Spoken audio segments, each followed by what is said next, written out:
আসসালামু আলাইকুম, শুভরাত্রি। নিশ্চয়ই সবাই ভালো আছেন। আলহামদুলিল্লাহ, আমিও ভালো আছি।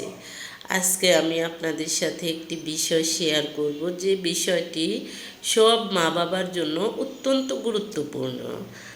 যেমন প্রত্যেক মা বাবার জন্য তার সন্তানেরা হলো শ্রেষ্ঠ সম্পদ।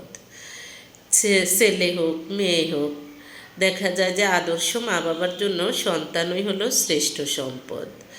যে মা বাবা তার সন্তানকে প্রায়োরিটি দেয়, সেই সব সন্তানেরা সাধারণত অন্যান্য জায়গাতেও প্রায়োরিটি পায়।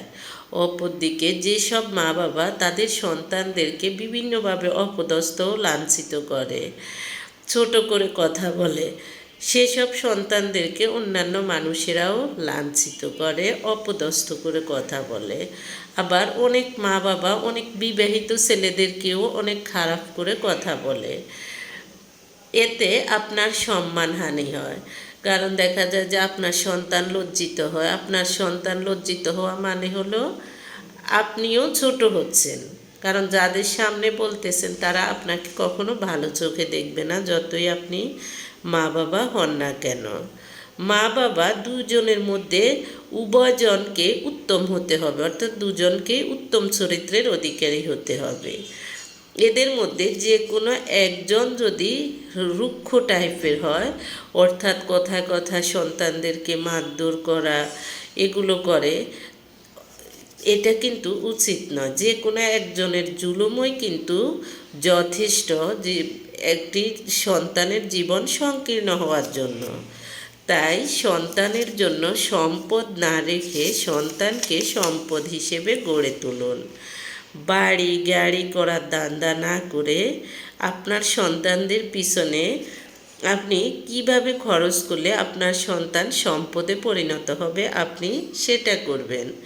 অনেক মানুষ দেখি বাড়ি গাড়ি করার ধান্দা, কিন্তু সন্তানদের পড়ালেখার পিছনে, আরবি পড়ার পিছনে, বাংলা পড়ার পিছনে টাকা খরচ করতে চায় না। দেখা যায় যে কম সস্তা টিচার খোঁজে, সস্তা হুজুর খোঁজে। একটা কথা মনে রাখবেন, সস্তার তিন অবস্থা।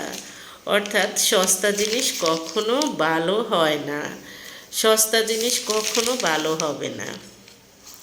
তাই আপনার সন্তানের যেভাবে ভালো হয়, আপনার সন্তানের ভবিষ্যৎ যেভাবে উজ্জ্বল হয়, আপনি সেভাবে করার চেষ্টা করবেন। তাহলে আপনিও আদর্শ সন্তানের পিতামাতাও একজন আদর্শ পিতামাতা।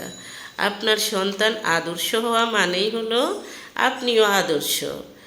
শুধুমাত্র ধমক দিলে চুপ করে থাকবে, এটা কিন্তু আদর্শতা নয়। হাঁকে হাঁ বলতে হবে, নাকে না বলতে হবে। কোথায় কি বলা উচিত, কোথায় কি করা উচিত, এগুলো জানাই হলো আদর্শতা। কোথায় কি করতে হবে, তার জীবনের কোথায় থামতে হবে, কোথায় শুরু করতে হবে, তারপর আদব কায়দা, নামাজ, ইসলামের পথে চলাফেরা, সব কিছুই শেখানো কিন্তু একজন মা বাবার কর্তব্য, দায়িত্ব, কর্তব্য। তাই আপনি যদি